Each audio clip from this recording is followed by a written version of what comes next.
You need the microphone? Alright,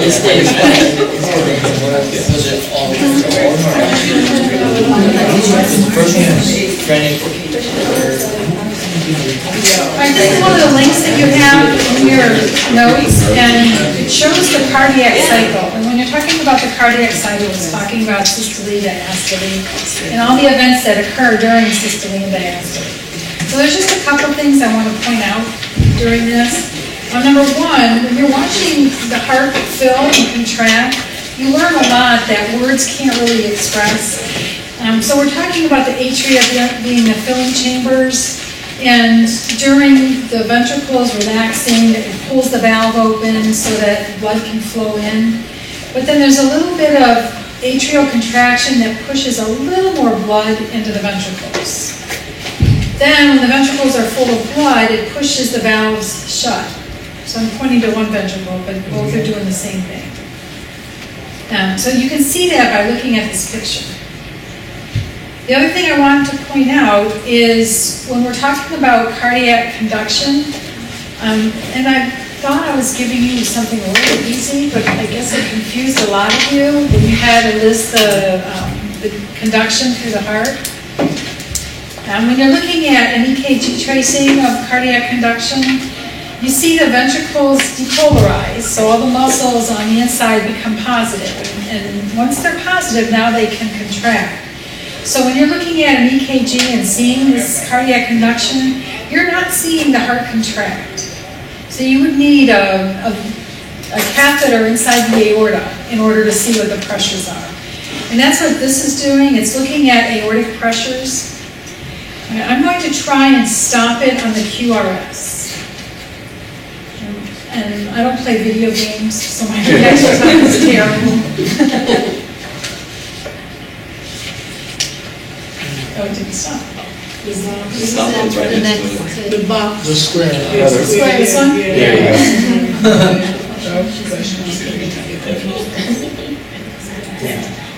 It's pretty close. Yeah. All right, so QRS, the ventricles are contracting, the ventricles are depolarizing. Then after they depolarize is when the ventricle contracts and that pushes blood into the aorta, and then you have your aortic pressures rising. There's another point on here where all the valves are closed at one time. So the AV valve's closed, but the aortic valve and the pulmonic valve hasn't opened yet. And that's called isovolumetric contraction. I'll give you a second to write it in a minute. That's real hard for me to do, but I'm going to give it a chance. Nope.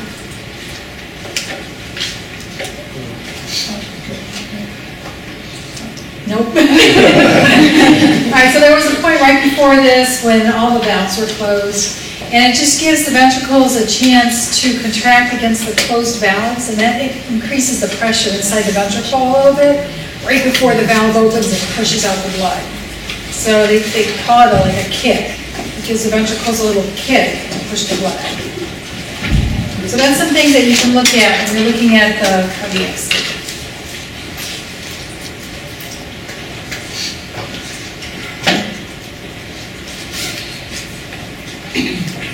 And then the notes.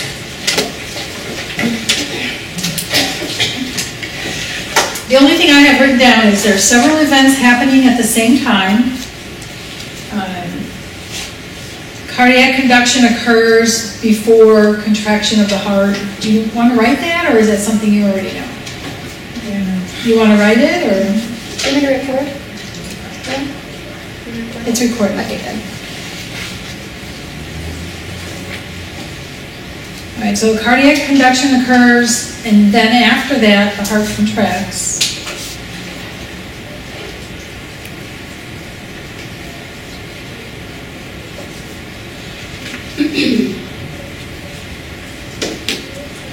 And then the other thing to write down is isovolumetric contraction. Isovolumetric contraction. All the valves are closed for a split second. Volumetric? Isovolumetric contraction.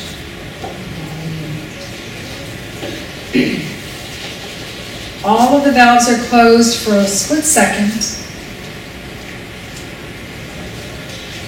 as the ventricles begin to contract.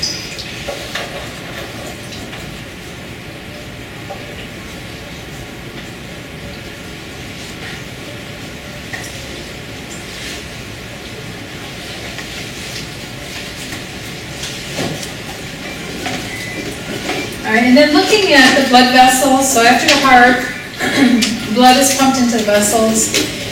It has relevance in respiratory care because when you're working in critical care and a patient has really low blood pressure, you have to put them into Trendelenburg and try and get blood flow going to the head. So what's happening with the vessels?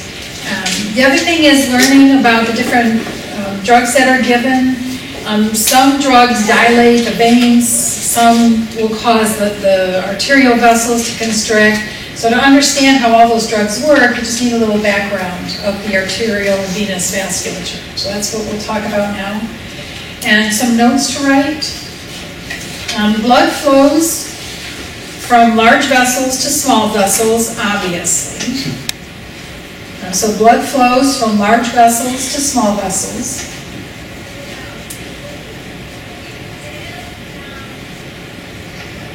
And from high pressure to low pressure.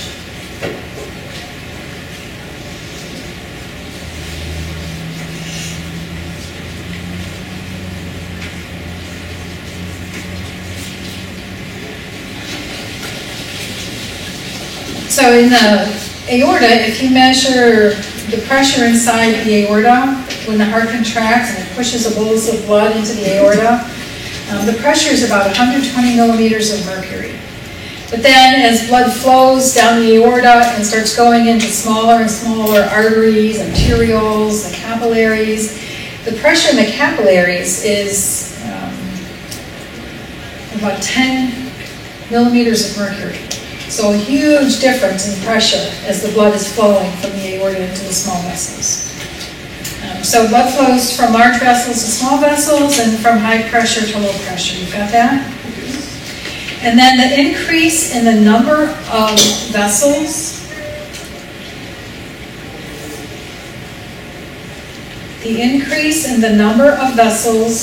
causes less resistance to flow. The increase in the number of vessels causes less resistance to flow.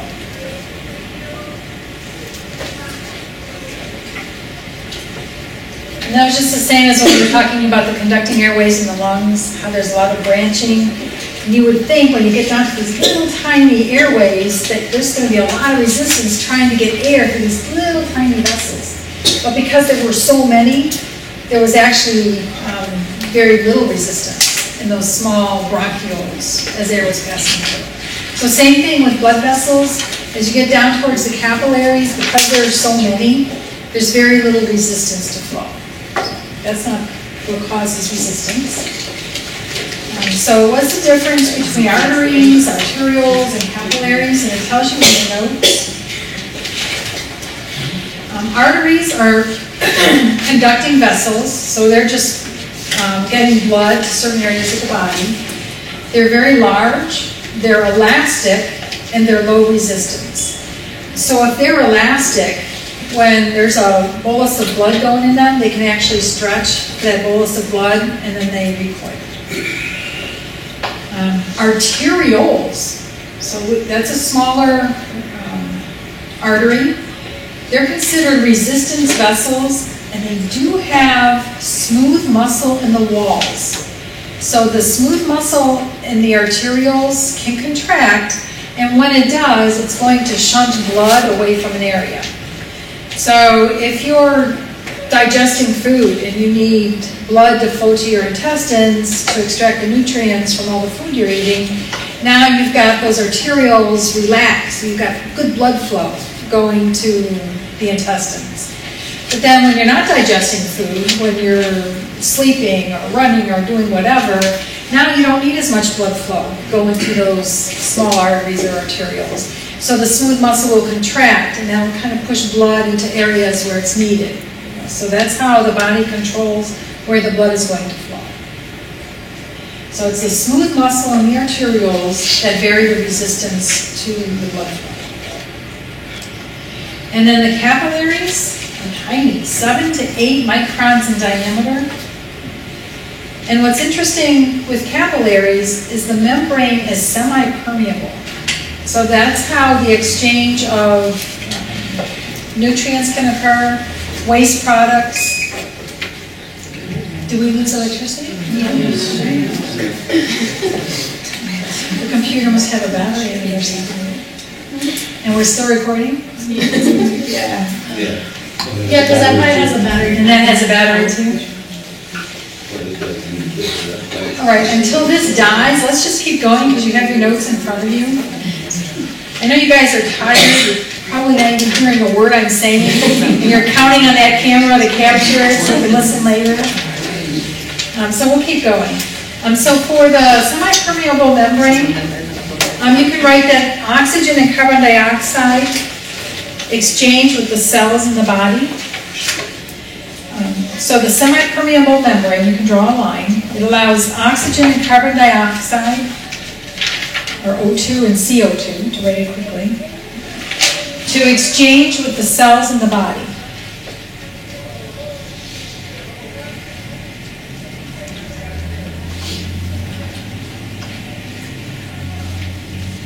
And then write nutrients in and waste out.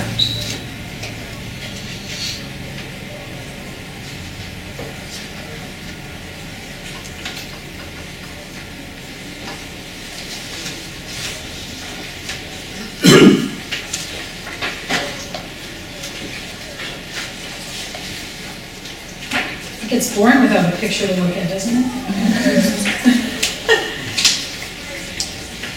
All right, so your next slide on your handout asks, where does systemic vasculature begin and end? So where do you think it begins? Left atrium. In the left atrium? As the heart ends and the vessels begin. So going to systemic circulation. If you want to get blood to flow to the feet, when the blood leaves the heart, where's the first place it goes? Systemic circulation is the left side of the heart. Aorta? Yes. All right, so look for the aorta as part of your first, the first part of the answer. Oh, it's B. It's B. Yes. So circle B. So systemic vasculature to go into the body, it begins in the aorta, right up to the left ventricle, and it ends in the right atrium. So it's all considered systemic circulation. So does that include the veins? Yes. Yes, it does. All right, the next picture would have looked nice on the big screen. On your paper, it's very small. And the purpose of the picture is to see the difference in the structure between an artery and a vein. And on the top, the two vessels on the top are arteries. And it tells you to notice the smooth muscle around the larger arteries. And so if you just want to stick a note saying you have a lot of smooth muscle and arteries, a lot of smooth muscle surrounding arteries.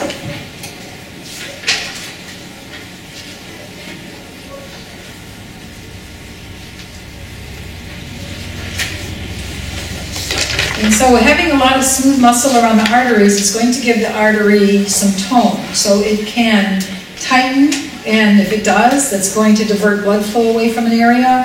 If it loosens or relaxes, now you're going to have more blood flow to an area. So that's the purpose of having the muscle around the arteries. And then in the veins, it says veins have less smooth muscle. They're considered, I guess it's coming up, they're considered capacitance vessels, and it's already in your notes, so you don't have to write it. But that just means that they can dilate and they can hold a lot of blood volume.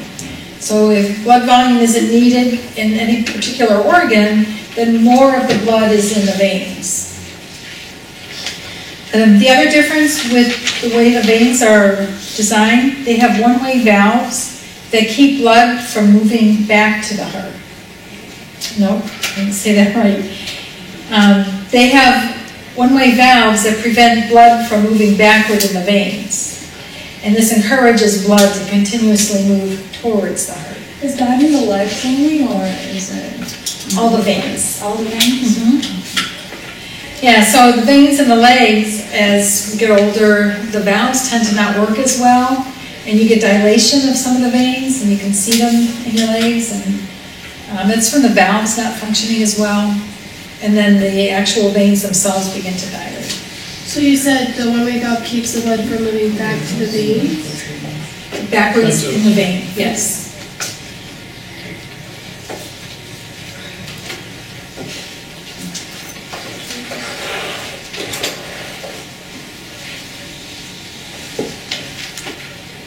Yeah, and then if you read the caption on the picture, it says veins have one-way valves that keep blood moving back to the heart. So I said it one way and the caption says it a different way. It's saying the same thing two different ways. The valves help to get blood back to the heart. The valves prevent blood from flowing backwards. Okay? So what is the average pressure in the capillaries? 10 millimeters mercury or less.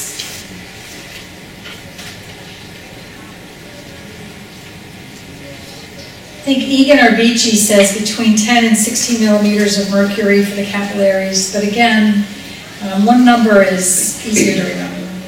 Just to remember that it's very low pressure in the capillaries. Is 10 or less? 10 millimeters mercury. And what is it in the aorta? 120 millimeters mercury.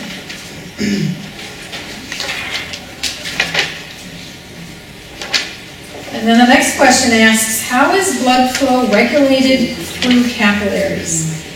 And the capillary beds, when blood is flowing through them, right before the capillary beds, there's something that you probably can't see on this picture, but they're called sphincters, capillary sphincters. SPHINCTERS,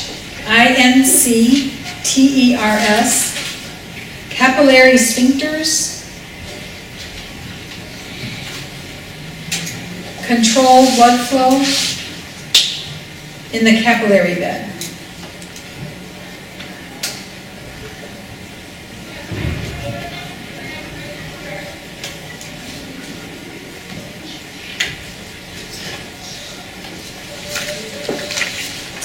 All right, so your next slide.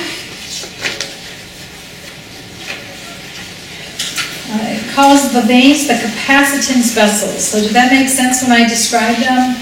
Where this is where blood, it can almost be a reservoir for the body.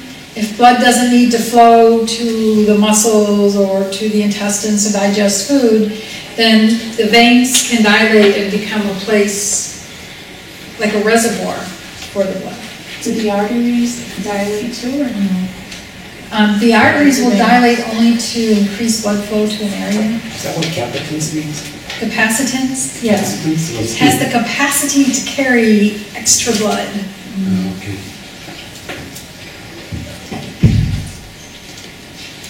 And then it tells you next that it usually holds about 3/4 of the blood supply. So it's holding the blood, but all that blood still circulates. I hope you don't think in your mind, oh, well, if the blood isn't needed, it goes into this reservoir and just sits there until it's needed, because that's not what happens. We have a total blood volume of about 5 liters in our body, and our cardiac output is about 5 liters. So that tells you that every minute, all of the blood in our body circulates from whatever starting point you want to imagine, and for the blood to return back to that same point, it takes 1 minute. Whether it's in the veins, in the capillaries, but within 1 minute it all circulates. So it tells you this can vary significantly. Oops, sorry. Must be something from the school. I'm checking up on you. Yeah. Mine was, yeah, something from school. Still recording? So this can vary significantly, does that make sense? Do you know what I was talking about? Or is that bullet just kind of hanging there not making sense? This can vary significantly. You guys just had a test, didn't you? All right, it's talking about the veins and how much blood they hold. It can vary significantly. So is it take it somewhere or not? Yes. Is that what you're saying? Yes. So there could be dilated veins, and a lot of blood is in the veins. If you're laying in bed and not moving around and you're sleeping, then your veins are dilated. You don't need a lot of blood flow going to your muscles or whatever. But when you're up and moving around, now there's less blood just hanging out in the veins. It's circulating and moving to the skeletal muscle, organs, etc. And that increases the blood pressure? Yes. Yeah, your blood pressure is lower when you're resting, sleeping, than it is when you're up and moving around. So your veins actually get bigger. Yes, they do dilate a bit. Yeah. So like when you're working out, your veins popping out, that's increasing the blood flow or something? Yeah, when you're working out and you see your veins dilating, yeah, that's the blood returning from your muscles. Okay. So they're dilated for a different reason. The large veins, so the inferior vena cava and some of the large veins branching off of that is what dilates most. So when you're sleeping, it's not like you can look at the veins in your arms and see them bulging. It's more the major veins. So you say that they dilate. So say if you're running or something, then do some veins constrict to put more blood to your legs? Yes. So your uppers will kind of constrict to put more for your lower extremities. Yeah, so if the veins constrict, now that's pushing more blood into the arterial side. And that's good because now you're going to have more arterial flow to your muscles. What causes blood to return to the heart? So some of it I told you already. The one-way valves. The one-way valve, so write that down.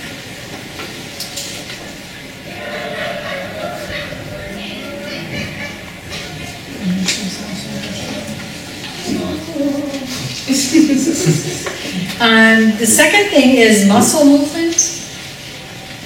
Muscle movement squeezes veins and helps return blood back to the heart. So muscle movement.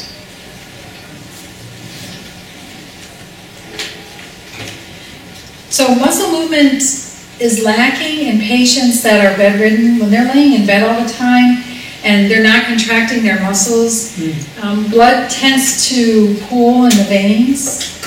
And when blood flow becomes sluggish, little blood clots can form inside the veins. And when that happens, then the blood clots travel. So if you have somebody laying in bed all the time, they get little blood clots forming in the distant veins of the body. And then as it travels, the blood clot travels, it comes up to the inferior vena cava, comes into the right atrium, the right ventricle, and then it gets ejected into the pulmonary artery. And at that point, we've got smaller and smaller blood vessels going towards the lungs until we have the capillaries actually in the alveoli. And that's where those blood clots get caught, is they get caught in the lungs. So the connection between sluggish blood flow and breathing is that it can clot off a lot of blood flow going to the lungs. When a blood clot travels and gets stuck in the small vessels in the lungs, it's called a pulmonary embolus. Do you want to write it down? You get a lot more in-depth studies on it in the next semester. But just to give you an idea of how important it is to keep blood moving. So the clot gets caught where? In the pulmonary arteries and capillaries, depending on the size. So they start in the legs, and then they travel until they meet a smaller blood vessel, and that's where they get stuck.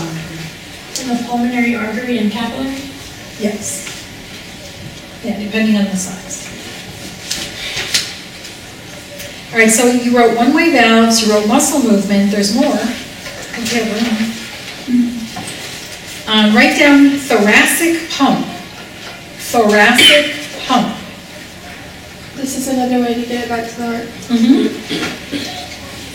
Thoracic pump is negative pressure during inhalation.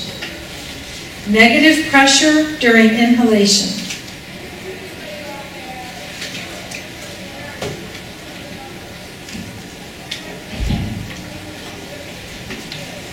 All right, you wrote it down and then I'll explain it. When you breathe in, you know that negative pressure is generated in the thorax and that's what pulls air in. Well, it doesn't just pull air into the thorax, so you're noticing that the air conditioning is no longer working. Yeah. So the negative pressure when we breathe in, yes, it pulls air into the lungs, but it also pulls blood back to the heart. So negative pressure or the thoracic pump actually pulls blood back to the heart. And when you put somebody on a ventilator, we ventilate with positive pressure. We push air into the lungs.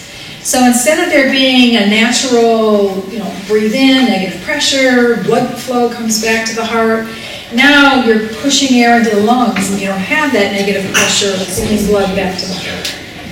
So what happens is usually blood pressure falls a little when you put somebody on a ventilator, and that explains why.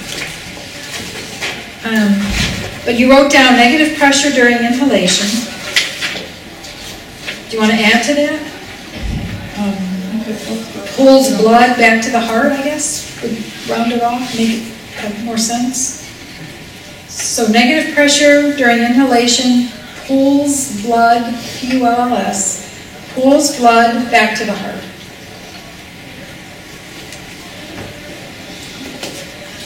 And this is impeded with positive pressure ventilation.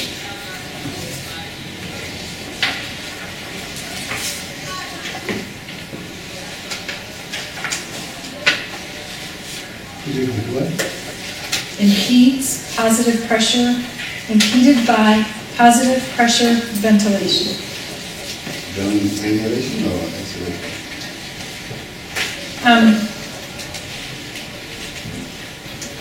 Think of a different way to ask me that question, because depending on what you say is how I'm going to answer it. Am I talking about inhalation or exhalation as far as what?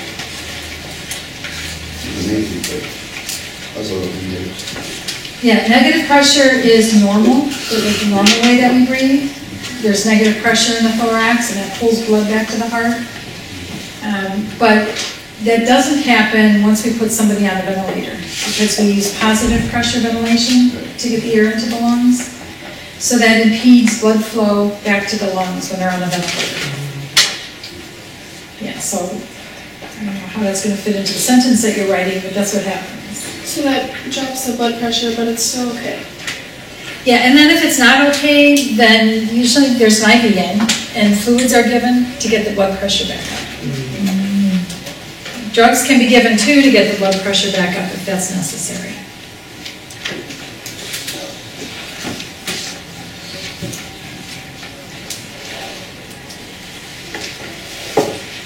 Okay, now we want to talk about central venous pressure.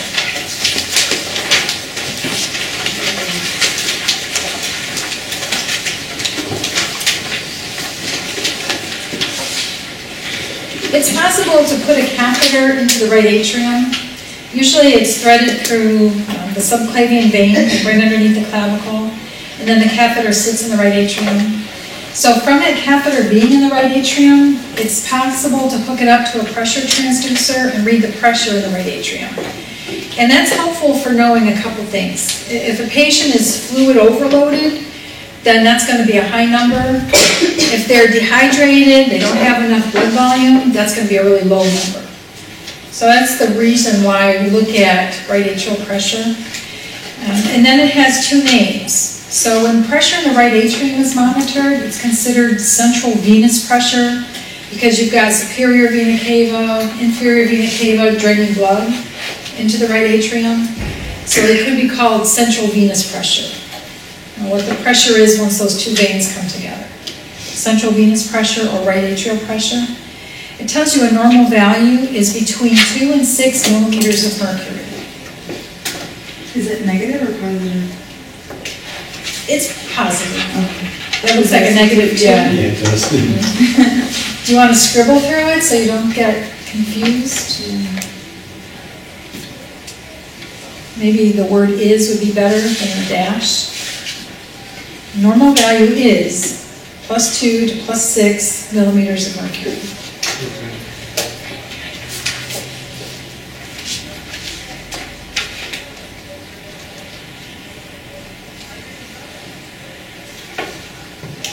What could cause central venous pressure to be abnormally high? Excellent, yes. So write down fluid overload. And then next to fluid overload, that's called hypervolemia. So write that word down also, hypervolemia.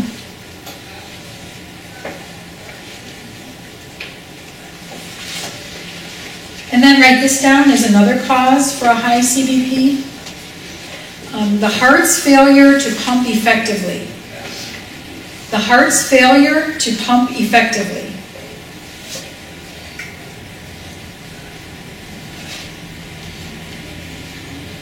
The heart's failure to pump effectively. If there's fluid overload. No, that's, number 1 was fluid overload. Number 2 is failure of the heart to pump effectively. So I gave you 2 causes. What's another word for fluid overload? Yes. And then what could cause central venous pressure to be abnormally low? Dehydration, or you can write hypovolemia.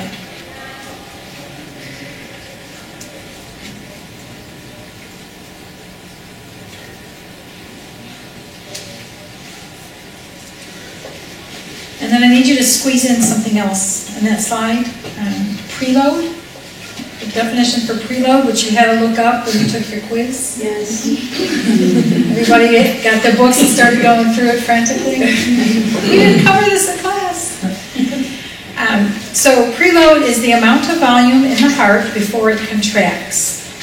Preload, the amount of volume in the heart before it contracts. Is that related to the isovolumetric thing, or no? No. No?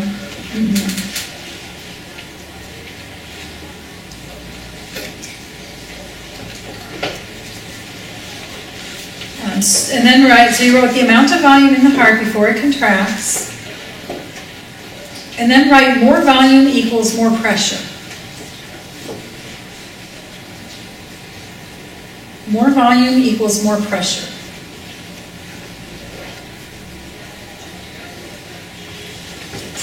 And then write preload is measured by measuring the right atrial pressure, or CVP pressure, whatever you want to call it.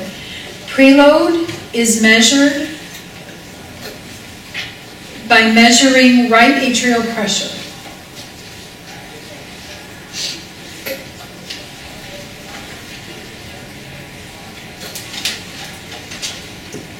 And that goes in the where does that go again? The catheter? In the right atrium? Measures what? Measures what pressure? Preload is measured by measuring right atrial pressure. You guys are feeling the lack of air conditioning? Can you hold off for 20 more minutes? The second year students are not on campus today. They're at the central campus in the simulation center.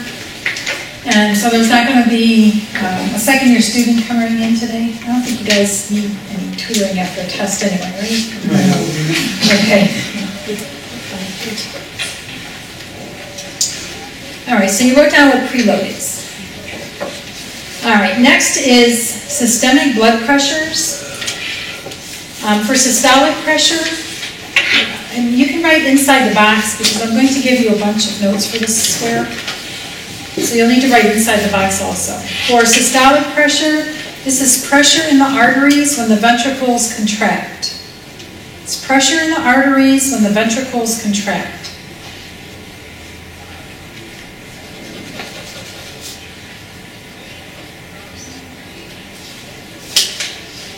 And then diastolic pressure is pressure in the arteries when the ventricles relax.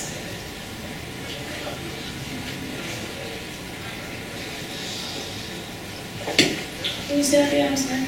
Okay, pressure in the arteries when the ventricles relax.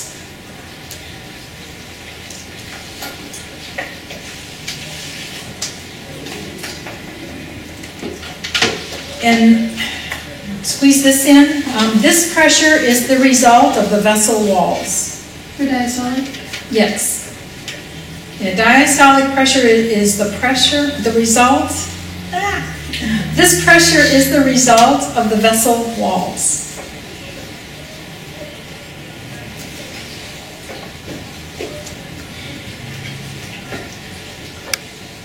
So you got that? This pressure is the result of the vessel walls.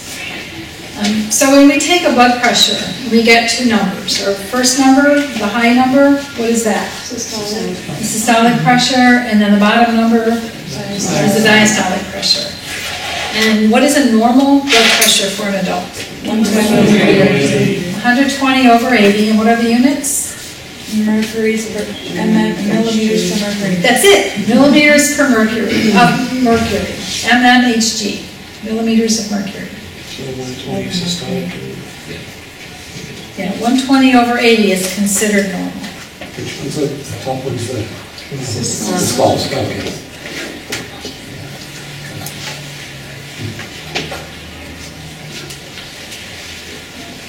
And then hypertension is when the pressures reach 140 systolic over 90 diastolic. 140 over 90. 90? Yes. 140 over 90. They moved it up? Do what? Did they ever move it up? No, the textbook says 135 to 140 systolic, but I read in the book before that 120 is like pre-hypertension. Always been, right? 120? 130 is pre-hypertension. Wow. So the top number increases during exercise.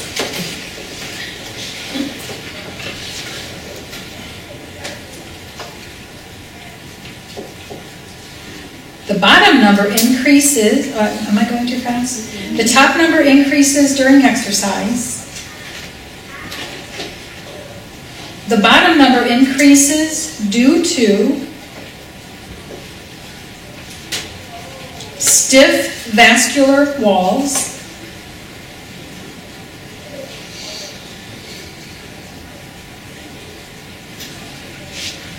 increased plaque deposits,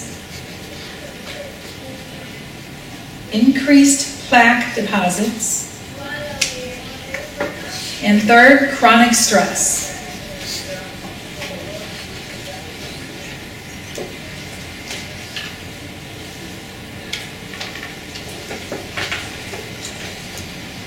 And it's the bottom number that causes the heart to have to work harder. So when that bottom number is elevated, it's when it causes problems with the amount of work that the heart has to do. So one time the bottom number is what? Causes the heart to have to work harder. That's the diastolic, right? The diastolic.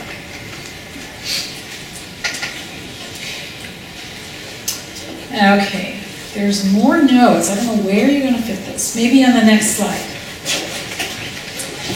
For mean arterial pressure, this is the average pressure in the arteries. Mean arterial pressure, where it says calculate mean arterial pressure, you can start writing the notes down there. It's the average pressure in the arteries. So usually when you get an average pressure, you just take the two numbers, you add them together, divide by 2, right? That should give you an average pressure. But it's different. When you're figuring out mean arterial pressure, you have to keep in mind that 1/3 of the time, the heart is contracting in systole, and 2/3 of the time it's relaxing. So with the numbers, you're going to have I will write it on the board. It's, So 2/3 of the time it's relaxing. You want to write that in your notes? The heart remains in systole 1/3 of the cardiac cycle and in diastole 2/3 of the cardiac cycle. I'll say it again so you can write it. The heart remains in systole 1/3 of the cardiac cycle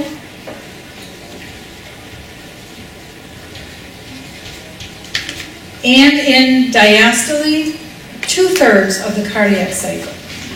So that's why the systole is not more, no, never mind. So that's why the bottom number is more important, right, than the top number, like when it comes to heart. Yeah, that's a good point. Because 2/3 of the time it's in diastole. But it's just that when the heart contracts, I know it's getting really long, you don't have much more to go. When the heart contracts and you have a high diastolic pressure, that's just more resistance that it's got to push against when it ejects its blood.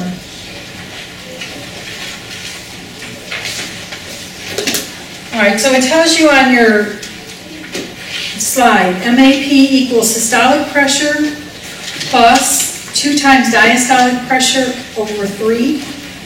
So that's the same thing as saying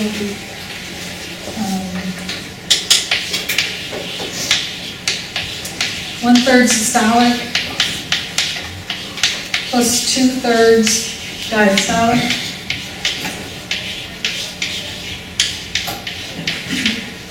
And then when you put them together, you've got the 3 on the bottom and then the 2 on the top for the diastolic. So that's where that formula comes from. All right, so I want you to calculate a normal mean arterial pressure. All right, your blood pressure is 120/80. How are you going to put that into the equation? 120 Hg plus 2 times 80, and then the Hg, Yes. 3. Yes. That would be 93. Yes. What is it? Of mercury? Yes. All right, so let's write that.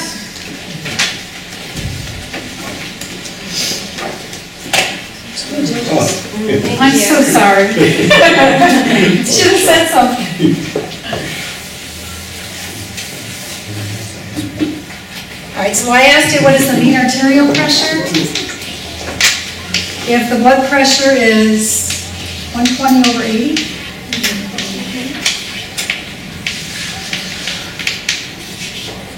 and you told me you would take the systolic,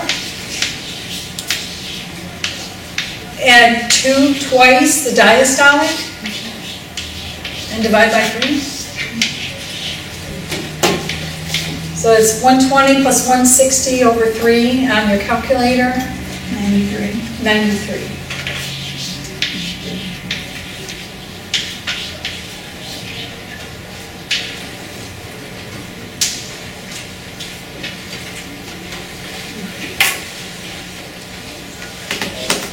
And then a mean arterial pressure over 100 is hypertension. Over what? Over 100? Anything Let's put the number in and see what it comes out to be. So 140/90. So 140 systolic plus 2 times 90 and then divide by 3.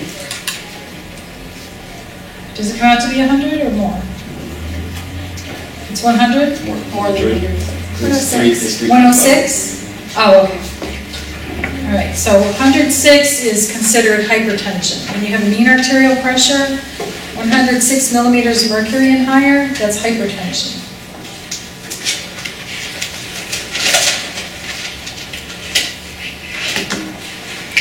Did you say hypertension?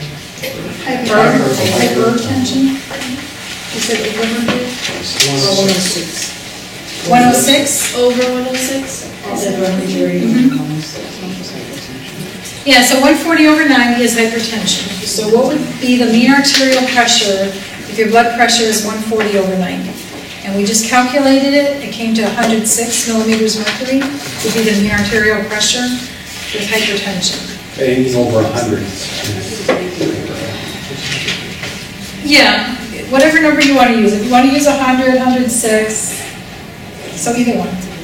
So over 106 millimeter mercury is hypertension for the mean arterial blood pressure, and then over you said 120 or 140 is hypertension for blood pressure.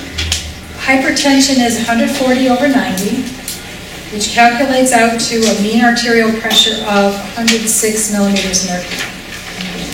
So either one could be considered hypertension, 140 over 90 or 106 millimeters mercury for the mean arterial pressure. And that's kind of like the threshold would be like 100. Yeah, right, threshold, yeah. Yeah. Or the threshold sign, okay. All right, I'll tell you about systemic vascular resistance and then we'll be done for the day.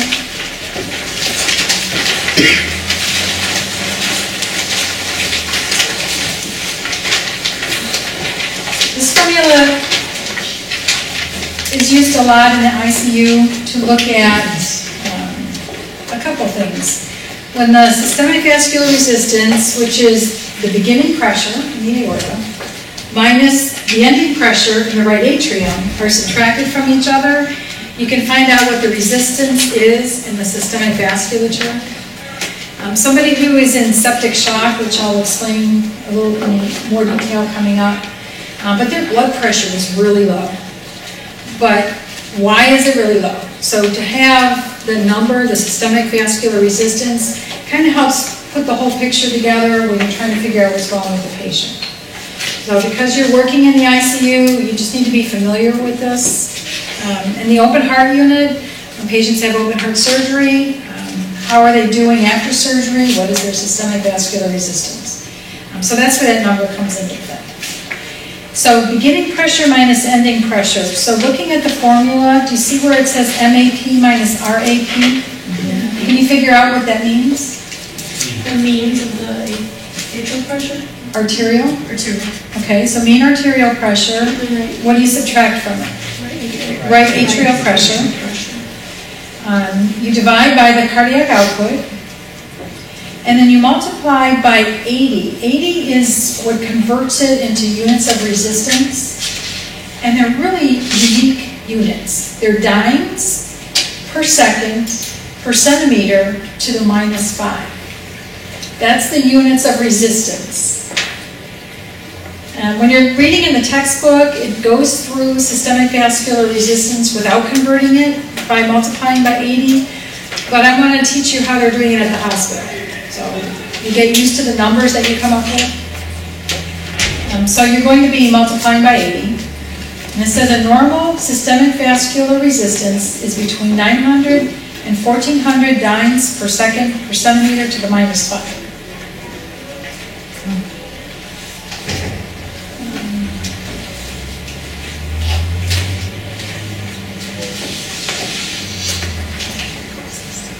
I posted some practice problems in D2L, so you can practice working with systemic vascular resistance. And we can do some on the board on Friday also. And I just need you to write one more thing down. Afterload is the measure of resistance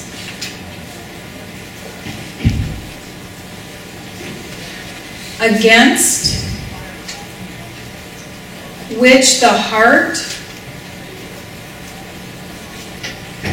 must contract.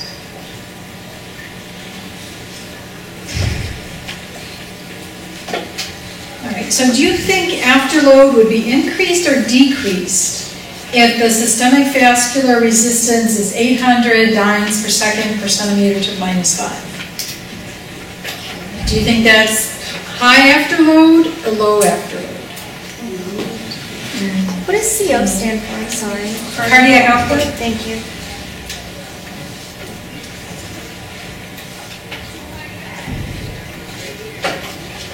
So afterload is a measure of resistance. So the higher the number, the more resistance. We said normal is 900 to 1400 dynes per second per centimeter to -5.